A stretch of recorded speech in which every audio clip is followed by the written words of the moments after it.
সমস্ত গ্রামবাসীদেরকে জানানো হচ্ছে, আপনারা দেরি না করে অতি শীঘ্রই সাহারি খেয়ে নিন, আর সময় রয়েছে মাত্র 15 মিনিট। তারপরে আবার মাগরিবের সময় বলে ইফতারের আগে যে সম্মানিত গ্রামবাসী আপনারা এখানে সেখানে বসে না থেকে তাড়াতাড়ি ইফতারের নাস্তা নিয়ে বসে যান, আর সময় রয়েছে মাত্র 10 মিনিট।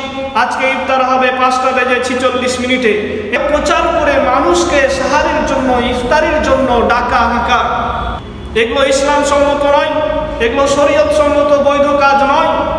এই সমস্ত মাইকে ডাকা হাঁকা করে নেকি পাওয়া যাবে না, বরং ইসলামের ক্ষতি হচ্ছে।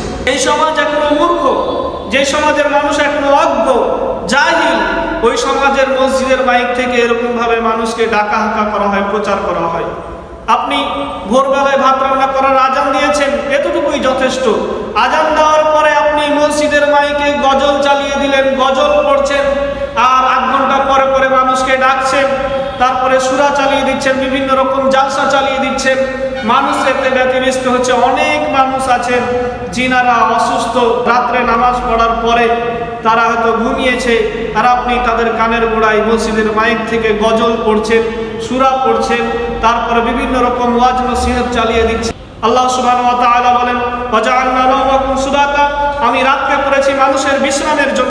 অনেক মানুষ বলে যে ইফতারের জন্য ডাকা, সাহারির জন্য ডাকা, এতে তো আমাদেরই ভালো, আমাদের উপকার, আমরা আগে থেকে জানতে পারি যে আর কত সময় রয়েছে, আমরা তাড়াহুড়ো করে খাবারটা খেতে পারবো, এতে তো আমাদের লাভ, এতে ক্ষতি কি, এতে গুনাহ হবে নাকি?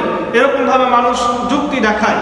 আমি বলতে চাই, এরকম নিয়ম, এরকম সিস্টেম, মানুষকে ডাকা হাঁকা করা সিস্টেম আল্লাহ রাসূলের জামানায় ছিল না, সাহাবাদের জামানায় ছিল না, তাবেঈনদের জামানায় ছিল না, এবং ইমামদের জামানাতেও ছিল না। বর্তমানে আমরা এই সিস্টেমটাকে চালু করেছি।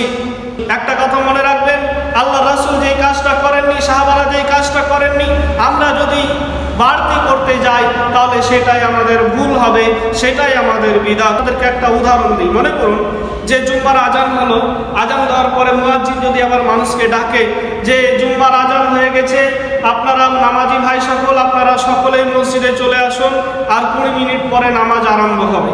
আসরের আজানের পরে মুয়াজ্জিন যদি আবার বলে যে আসরের আজান হয়ে গেছে, আপনারা চলে আসুন, আর 15 মিনিট পরে আসরের নামাজ শুরু হয়ে যাবে, এটা কি মেনে নেওয়া যাবে? এই সিস্টেমটা কি চালু আছে? এই সিস্টেমটা চলবে না।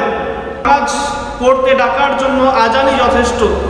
এর বাড়তি যদি আপনি মাইকে বলেন যে আসরের আজান হয়ে গেছে, আপনারা চলে আসুন, আসরের নামাজ পড়ুন, তাহলে কিন্তু এটা বৈধ হবে না। ঠিক তেমনি ভাবে সাহারি খাওয়ার জন্য, ভাত রান্নার জন্য আজানই যথেষ্ট। আপনার টাইম টেবিল আছে, মোবাইল আছে, নামাজের সময়সূচি আছে, ইফতারের চার্ট রয়েছে, আমরা ওই সমস্ত চার্ট দেখে, আমরা টাইম টেবিল দেখে ইফতার করব, সাহারি করব।